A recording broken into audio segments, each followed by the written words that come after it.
주님께서 여러분과 함께 마르코가 전한 거룩한 복음입니다.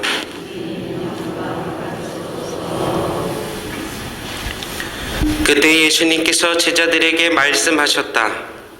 너희는 조심하고 깨어 지켜라. 그때가 언제 올지 너희가 모르기 때문이다. 그것은 먼 길을 떠나는 사람의 경우와 같다. 그는 집을 떠나면서 종들에게 권한을 주어 각자에게 할 일을 맡기고 문지기에게는 깨어 있으라고 분부한다. 그러니 깨어 있어라. 집주인이 언제 돌아올지, 저녁일지 한밤중일지 닭이 울 때일지 새벽일지 너희가 모르기 때문이다. 주인이 갑자기 돌아와 너희가 잠자는 것을 보는 일이 없게 하여라. 내가 너희에게 하는 이 말은 모든 사람에게 하는 말이다. 깨어 있어라. 주님의 말씀입니다. 모두 앉으십시오. 새해 복 많이 받으세요. 예전에는 이 인사가 정말 낯설었는데 신부로 지내니까 대림식이 대림 일주일이 전래주년으로 새해라서 어느덧 저는 조금 자연스럽게 인사하는 것 같습니다. 그런 거 보면 한국에서 3이 중요한 숫자고 천주교에서는 더 중요한 숫자가 되는데 새해 인사도 3번 하게 되는 것 같습니다. 대림 일주일랑 양력으로 1월 1일과 그리고 구정 새해 때 그렇게 3번 인사하게 되는 것 같습니다. 오늘로 시작되는 전래주년의 새해는 특히 우리나라 한국 천주교회는 매우 특별한 해입니다. 바로 성 김대건 안드레아 신부님과 우리나라 두 번째 신부님이신 최양업 토마스 신부님의 탄생 200주년이 되는 해이기 때문입니다. 이에 한국 천주교회는 성 김대건 안드레아 신부님 탐생 200주년 특별 희년을 이미 준비했었고 교황청으로부터 특별 희년 주년을 지낼 수 있도록 허락을 받았습니다. 희년이라고 하면은 본래 정기 희년과 특별 희년으로 나뉩니다. 정기 희년은 정기적인 주기대로 오는 25년마다 오는 희년이고요. 특별 희년은 말 그대로 특별히 지낼 수 있는 희년입니다. 희년의 기간 동안 우리는 죽음 이후 벌을 피할 수 있는 대사를 받을 수 있는데 이번 희년 기간은 오늘부터 내년 대림 일주일 바로 전날까지입니다. 오늘은 강론을 대신해서 이 특별한 희년을 어떻게 지내면 좋을지에 대해 말씀드리겠습니다. 오늘 미사에 들어오면서 받으신 요 책 성 김대건 안드레아 신부님 탄생 200주년 희년살이 안내서를 함께 참조해 주시면 되겠습니다. 먼저 42쪽을 펴주시면 되겠습니다. 거기에 희년 주제는 당신이 천주교인이요? 라고 나와 있고요. 희년 기간에 대해서도 나와 있습니다.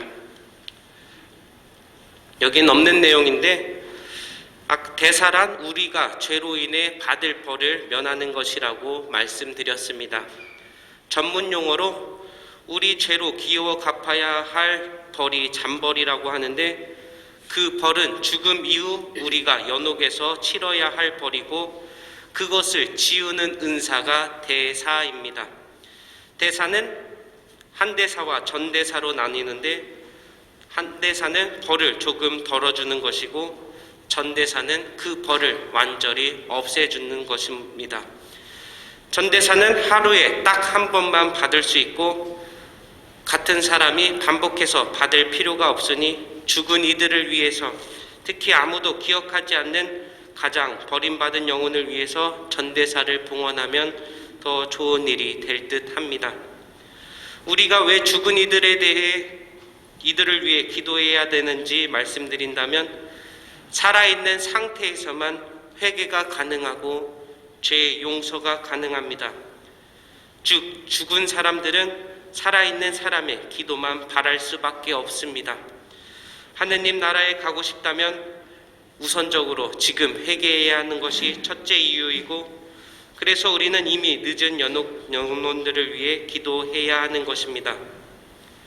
전대사를 받는 방법으로는 첫 번째, 고해 성사를 보고, 두 번째, 미사 때 영성체를 하며, 세 번째, 교황님의 뜻에 따른 기도를 바치는 것입니다. 교황님의 뜻에 따른 기도는 매일 미사책 겉표지 앞면에 있는데요.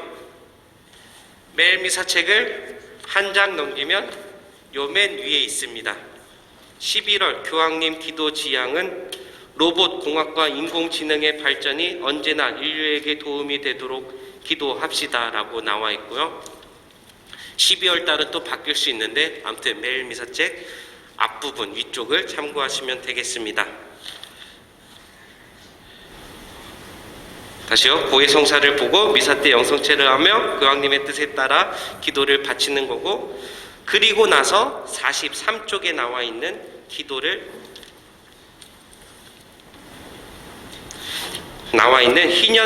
희년을 경축하도록 지정된 기념 성당이나 성지에서 행사에 참석하거나 정해진 기도를 바치는 것입니다.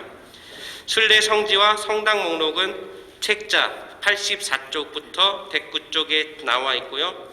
우리 의정부교구에 해당하는 성지는 95쪽에 나와 있습니다. 물론 다른 교구 성지나 성당에 찾아가는 것도 가능합니다. 그러면 성당에 간 다음에 무슨 기도를 어떻게 바쳐야 할 것인가? 78쪽에 나와 있습니다. 78쪽을 보면은 바칠 기도의 순서가 나와 있는데요. 이거에 따라서 바치면 되겠습니다. 성호경을 긋고 성경 말씀 또는 김대건 신부님 서간을 봉독합니다. 그리고 이 작은 3번 80쪽인데요. 작은 3번 넘어가기 전에 우리 교구장이신 이기현 베드로 주교님께서는 20분간 침묵 중에 함께 기도할 것을 정했습니다. 그리고 20분 침묵 기도 후 3번 기도를 바치시면서 마치시면 되겠습니다. 그런데 최근에 코로나로 인해 외출을 못하시는 분들도 계시지요. 이런 분들을 배려하기 위해 예외 조항이 있습니다. 책자 43쪽 맨 위에 나와 있는데요. 노인, 병자, 그리고 중대한 이유로 집에서 나갈 수 없는 이들도 모두 자신의 죄를 뉘우치며 되도록 빨리 세 가지 통상 조건, 이 조건은 말씀드렸던 고해성사, 영성체, 교황님의 뜻에 따른 기도를 채우겠다는 지향을 지니고, 김대건 신부님 성인의 상본, 신부님 성인 상본은 이 책 앞에 잘 나와 있습니다. 이 상본 앞에서 희년 경축에 영적으로 자신을 결합시켜 자신의 기도와 고통 또는 힘겨운 삶을 자비로우신 하느님께 봉헌하면 똑같이 전대사를 얻을 수 있다고 나와 있습니다. 즉 열심히 발로 뛰어서 전대사를 받을 수도 있고, 이런 지향을 갖고 집에서 기도를 하시면은 전대사를 받을 수 있다는 것입니다. 이번 한 해 동안 적극적으로 기도 실천함으로써 전대사 받으시길 바랍니다. 그리고 전대사뿐 아니라 평소에 언제 어디서든 바칠 수 있는 9일 기도도 나와 있습니다. 책자 51쪽에 나와 있는데요.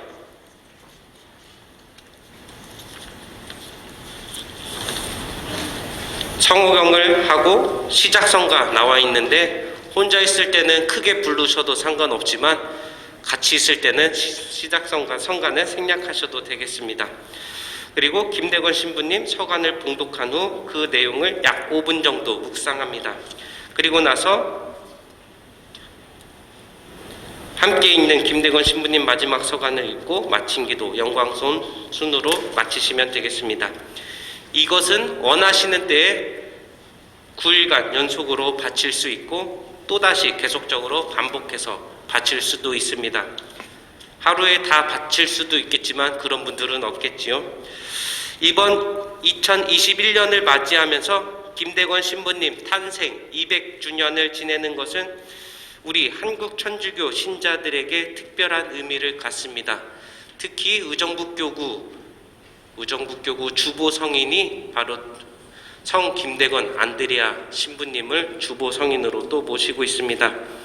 또 천주교 내에서뿐만 아니라 국제기구인 유네스코에서도 김대건 신부님을 2021년 세계 기념 인물로 지정했습니다. 25년이라는 너무 짧은 생애였지만 그분께서 보여주신 인류의 보편 가치, 곧 평등 사상과 박애주의가 전 세계 모든 이들에게 모범이 된다고 보았기 때문입니다. 또한 김대건 신부님이 만든 조선 전도는 당시 전 세계에 조선의 존재를 알린 유산이기도 합니다. 제단 벽에 붙은 현수막에는 당신은 천주교인이요? 라는 문구가 있습니다.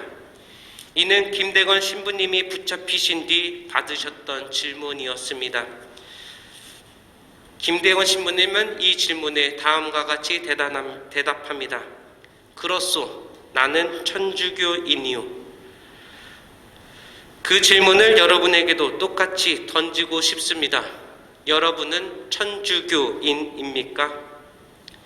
김대건 신부님과 똑같은 대답을 던지기 이전에 그렇다면 천주교인으로서 비신자들과 달랐던 점은 무엇인가를 먼저 생각해 보셨으면 좋겠습니다.